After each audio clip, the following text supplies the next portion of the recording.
आओ बच्चों सुनो कहानी। सुनते सुनते गुनो कहानी। एक कहानी आम कहानी, करती कितने काम कहानी। कभी हंसाती कभी रुलाती, मिलती है बिन दाम कहानी। आओ बच्चों सुनो कहानी। मेरा नाम विदिका वर्मा है। मैं मध्य प्रदेश के खरगोन जिले से हूँ। मैं आपको एक कहानी सुनाने जा रही हूँ। कहानी का शीर्षक है डरपोक पत्थर। बहुत पहले की बात है। एक शिल्पकार मूर्ति बनाने के लिए जंगल में पत्थर ढूंढने गया। वहाँ उसको एक बहुत ही अच्छा पत्थर मिल गया, जिसको देखकर वो बहुत खुश हुआ और कहा यह मूर्ति बनाने के लिए बहुत सही रहेगा। जब वह आ रहा था तो उसको एक और पत्थर मिला। उसने उस पत्थर को भी अपने साथ ले लिया। घर जाकर उसने पत्थर को उठाकर अपने औजारों से उस पर कारीगरी करनी शुरू कर दिया।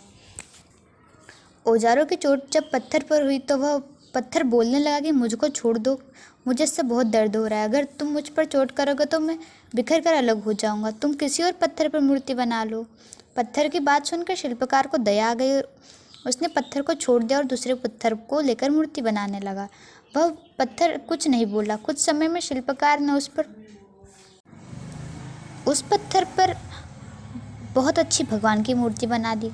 गांव के लोग मूर्ति बनने के बाद उसको लेने आए। उन्होंने सोचा कि हमें नारियल फोड़ने के लिए एक और पत्थर की ज़रूरत होगी।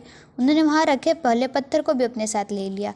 मूर्ति को ले जाकर उन्होंने मंदिर में सजा दिया और उसके सामने उसी पत्थर को रख दिया।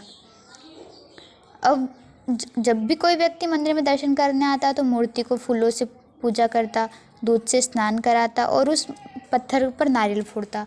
जब लोग उस पत्थर पर नारियल फोड़ते तो वह बहुत परेशान होता, उसको दर्द होता और वह चिल्लाता, लेकिन उसकी वहाँ सुनने वाला कोई नहीं था। उस पत्थर ने मूर्ति बनने से पत्थर से कहा कि तुम तो बड़े मज़े में हो, तुम्हारी लोग पूजा करते हैं, तुमको दूध से स्नान कराते और लड्डुओं का प्रसाद चढ़ाते हैं, लेकिन मेरी तो किस्मत ही ख़राब है। मुझ पर लोग नारियल फोड़ कर जाते हैं।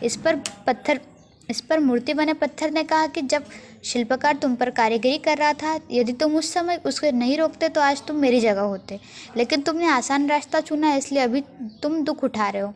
उस पत्थर को मूर्ति बने पत्थर की बात समझ आ गई। उसने कहा कि अब से मैं भी कोई शिकायत नहीं करूँगा। इसके बाद लोग अक्सर उस पर नारियल फोड़ते।